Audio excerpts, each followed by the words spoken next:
Depuis TimeZero Professionnel version 4.1, un nouveau service de gestion de flotte est disponible. Ce service est destiné aux professionnels type garde-côte ou unité de recherche et sauvetage, mais il est aussi adapté aux flottes de pêche. L'activation de cette option permettra à chaque navire d'envoyer sa position et de récupérer les positions de tous les navires de la flotte.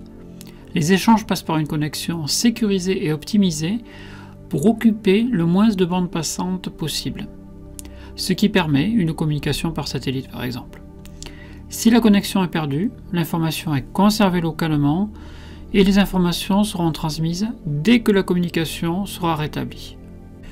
Chaque navire doit être connecté à son propre compte TimeZero. Pour activer le suivi, cliquez sur le bouton TimeZero.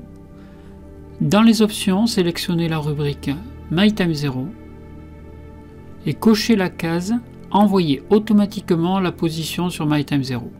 Vous pouvez ajuster la fréquence d'envoi entre 5 secondes et 1 heure. Il est aussi possible d'inclure les données de vent et de profondeur. Pour afficher tous les bateaux de la flotte, depuis le menu cible du ruban, cliquez sur l'option cible de la flotte. Par défaut, tous les bateaux sont affichés en vert clair. Vous pouvez modifier la couleur par défaut depuis les options ou modifier individuellement la couleur de l'icône de chaque bateau. Pour ça, vous devez faire un clic droit sur l'icône et sélectionner une couleur dans le menu contextuel. Pour obtenir des informations sur un navire en particulier, vous pouvez cliquer sur l'icône correspondante. Un tooltip s'affiche et vous donne le nom du navire, sa position, sa vitesse, etc. Il peut aussi vous fournir des informations de vent ou de profondeur. Il indique également le temps écoulé depuis la dernière transmission, ce qui permet de savoir si l'information est en temps réel ou plus ancienne. TimeZero enregistre automatiquement le déplacement de tous les navires de la flotte. À l'arrière de chaque navire, on affiche sa traîne minimale, réglable entre 1 minute et 2 heures. Si vous cliquez sur l'icône du bateau, TimeZero affiche alors la traîne maximale qui permet de retracer l'historique complet de ses déplacements. Les valeurs min et max de la traîne sont modifiables depuis les options de cible. L'enregistrement du déplacement des navires est aussi utilisé depuis l'espace de travail Planification pour rejouer l'historique des déplacements de la flotte. En déplaçant le curseur sur la barre de temps, on pourra ainsi visualiser l'historique complet d'un navire ou de l'ensemble des navires de la flotte. Vous pouvez aussi afficher la liste de tous les navires de la flotte. Pour cela, depuis le menu Liste du ruban, sélectionnez Liste de la flotte. La liste affiche l'ensemble des informations des navires, leur nom, leur numéro de MSI. Vous pouvez alors trier, organiser et filtrer le tableau comme vous le souhaitez. Vous pouvez aussi centrer le navire sur la carte en cliquant sur la ligne correspondante. A noter que par défaut, le nom affiché sous l'icône du bateau est le nom que TimeZero reçoit, mais vous pouvez le personnaliser depuis la colonne Surnom du bateau.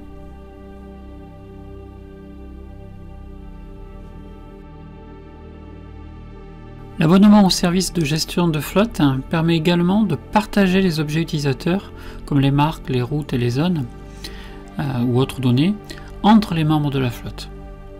Pour partager une route de recherche SAR par exemple, vous allez pouvoir tracer la route SAR à suivre dans TimeZero, puis faire un clic droit sur la route et sélectionner Envoyer à dans le menu contextuel.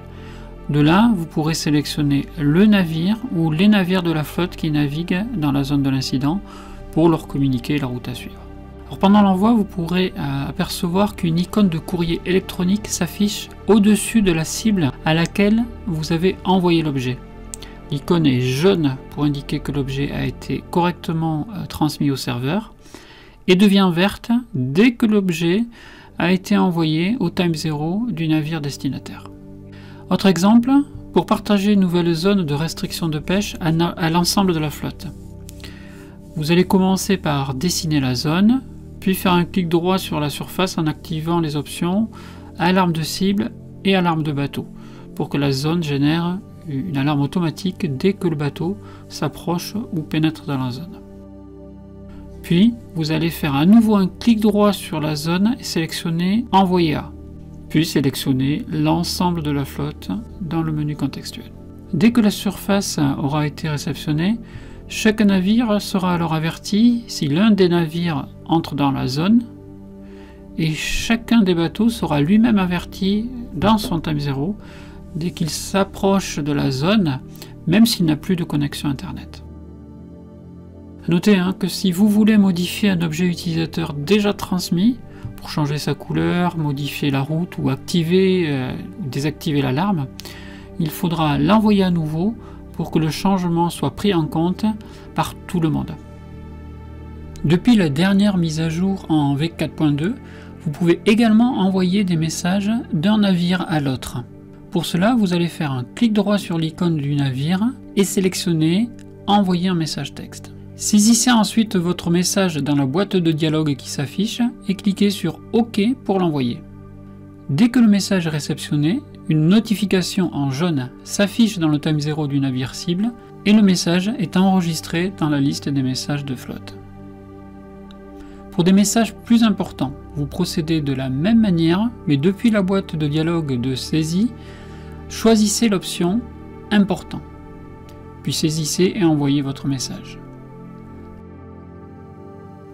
Dans ce cas-là, dès que le message est réceptionné, une alarme en rouge s'affiche dans le time zero du navire cible et une fenêtre s'affiche par-dessus la carte, indiquant l'expéditeur et le contenu du message. Le message est également enregistré dans la liste des messages, typé comme étant important. Vous avez aussi la possibilité d'activer une alarme de mouillage sur n'importe quel navire de la flotte. Pour ça, vous allez faire un clic droit sur l'icône du navire et sélectionner Alarme de mouillage. Le symbole d'une ancre s'affiche à côté de l'icône, ainsi qu'un cercle qui indique la limite de la zone. Dès que le bateau sort du cercle de mouillage, une alarme est déclenchée et l'icône du bateau de la flotte clignote en rouge.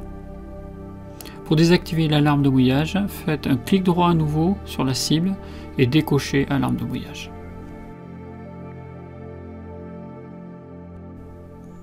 Grâce à la communication via le cloud de time zero, en vous connectant avec l'un des identifiants MyTimeZero, il vous sera également possible de visualiser sur une carte l'ensemble des navires.